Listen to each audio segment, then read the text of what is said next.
Okay, I'm going to do a video on how I maintain my aquariums. As you can see, this aquarium is pretty clean. There's no algae, no crud floating around. Glass is clean. That back panel has never been cleaned once since I've set up this tank. And I'm going to show you guys what I do. So hopefully you guys can achieve the same thing. So the first thing I do is shut off all the filters and heaters. So I'm going to do that real quick. Alright, I've turned off my filters. I never turn off the air pump, that thing. I just leave it. But anyways, this tank has a lot of big fish. It's 125 gallons. It's got two FX6s, Sun 304B, a large sponge filter, and a Expertmatic internal filter. Plus I'm using anaerobic filtration. Plus there's some in my canister filters. This helps reduce nitrates. I don't use any carbon. I don't use any resins. Anything. No chemicals. Period. So the first thing I do is I vacuum my gravel, 100% of it, all of it. And I use like a Python, but the Aquarium version, except I don't hook it to the sink. I put it on a pump in a bucket.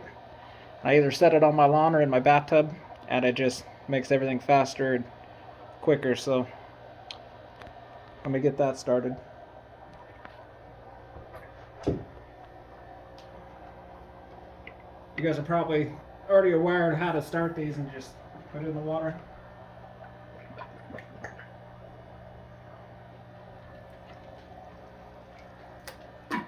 That's it. It started. Using your sink to do the suction wastes a lot of water, especially on a tank this size or larger. It makes it take forever. Putting the pump on the other end makes it go really, really fast, and then I know I'm getting all the crap out of the tank. I don't set up my water like most people. I don't point my water at the surface because I have other things aerating the tank. I set up my water so it points more into the substrate because I want the oxygenated water to work its way into the substrate all the way down to the bottom for algae purposes. If you have deep gravel or sand, it's even worse, and it goes anaerobic, you are going to have algae problems. When your substrate goes anaerobic, it turns into basically a buffet for algae. So, reason being is the anaerobic bacteria converts nitrate back into nitrite, and then the nitrite back into ammonia, so which is the food source for your algae. So if you're having algae problems and you have a deep substrate and it never gets touched, that's why. It's not your lights. It's none of that stuff. Could be your food. If you're feeding a food high in phosphates and you're doing small water changes, like 25-30%, that could also be a big factor in it. But alright, I'm going to finish vacuuming this, the whole thing, around all the decor, everything, and then we'll move on to the next part. Alright, I've vacuumed all the gravel, and now I just wait for it to drain down. I'm using a pump on my siphon to help get it down quicker, but to make it even go faster than that, I take another pump and put it on this end. Put it in here. This makes it go a lot quicker too.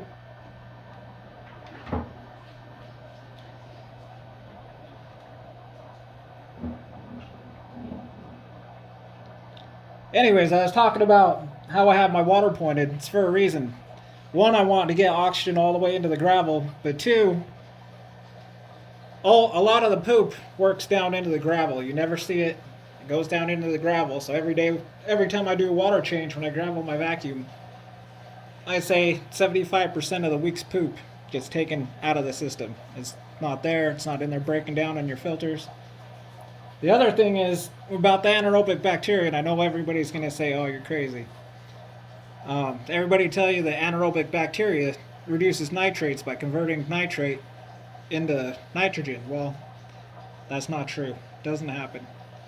Anoxic filtration is aerobic bacteria, but it's low oxygen bacteria, and they convert nitrate into nitrogen, and that's why I use it. This tank has 3 canister filters plus the sponge filter plus the internal filter. Reason being is this tank gets fed twice a day, 6mm pellets every day, no skip days, no fasting days, and there's a lot of big fish in it. So X amount of sponge can support X amount of fish. So that's why I have so much sponge running this tank. I don't necessarily need that much pump, but I do need that much sponge, and that's why I do it. The Expertmatic filter in there I use for aeration plus removing crap from the tank. That one gets cleaned every week with water changes. I don't rely on it at all for bacterial growth, any of that stuff. So, and the anoxic filtration does work. This tank never gets over 20 ppm nitrate ever. And if I had more of it, like I could put all the rest of it into my canisters and had room, I guarantee it would drop lower than that. If I had less fish in it, it'd probably drop to 5 ppm maybe. Anyways, if you guys want to learn more about anoxic filtration and how all that kind of stuff works, don't take my word for it. There's a PhD. He does aquarium videos. He talks about all this stuff. He'll teach you how to do it. That's where I learned how to do it.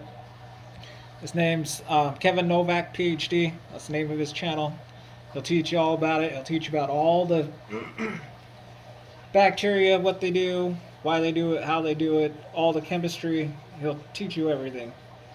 And if anybody says the anaerobic bacteria is going to reduce your nitrates, don't listen to me. Don't listen to anybody else on YouTube. Don't go on a forum. Google it. Get on there, and there's plenty of articles specifically on that subject. Just use the keywords anaerobic bacteria and ammonia and read away. You'll see that it actually creates ammonia in your substrate. Worse than that, if you never touch your substrate, it can actually start to produce gases. It'll actually ferment.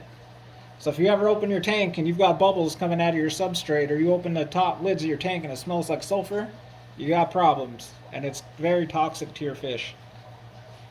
So anyways, we're going to pump this down and we'll get back to it when I'm done. Just dawned on me, I should probably talk to you about my filter maintenance. So my filters, all my canisters, I open them up and clean the floss, and I don't use the like polyfill or any of that. In the Sunset I do, because I have a whole bunch of them just lying around. But the FX6s, I just use the fine filter pads. I get up and open them up and clean the floss once a month. Because that will clog, it'll slow down your water flow, and the slower the water moves through your filter, the less filtering it's doing. No matter what. It doesn't matter if all the rest of the sponges are still clear.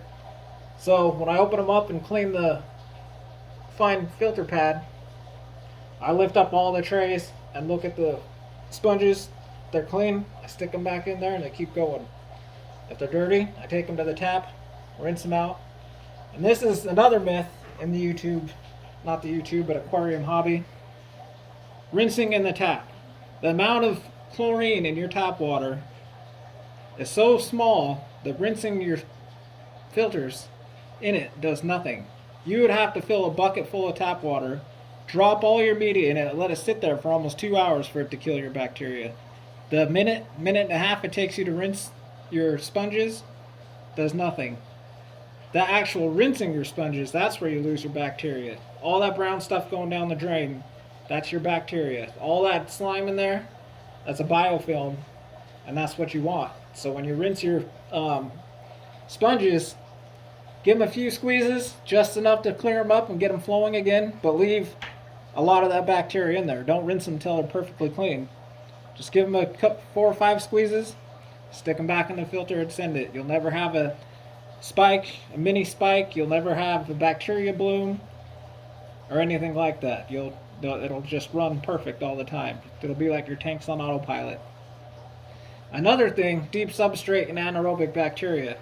If you decide You're going to start vacuuming your sand, your gravel, whatever, and it's already gone anaerobic. Start in one little corner and just do that little corner. And then the next one, next time you do a water change, do that corner plus a little bit more. And then the next water change, reason being is all that bacteria is making ammonia. So when you stir that, it's going to release ammonia into your tank. You'll have a little mini spike. As long as you're not messing with your filters, it'll go away quick. You're not going to lose any fish. They're not going to get sick. They're not going to die on you. But another thing it'll kick and cause is a bacteria bloom. Reason being is anaerobic bacteria. As soon as you stir that substrate up, and oxygenated water hits it, it instantly dies. It starts to break down and decay. And then you'll get ammonia spike plus a bacteria bloom. So, if you're going to have deep sand as a substrate, I would suggest to you 2 to 3 times a week, take a stick, a dowel, whatever, and stir it. If you don't have fish that constantly dig, and I mean dig down to the bottom, stir your sand.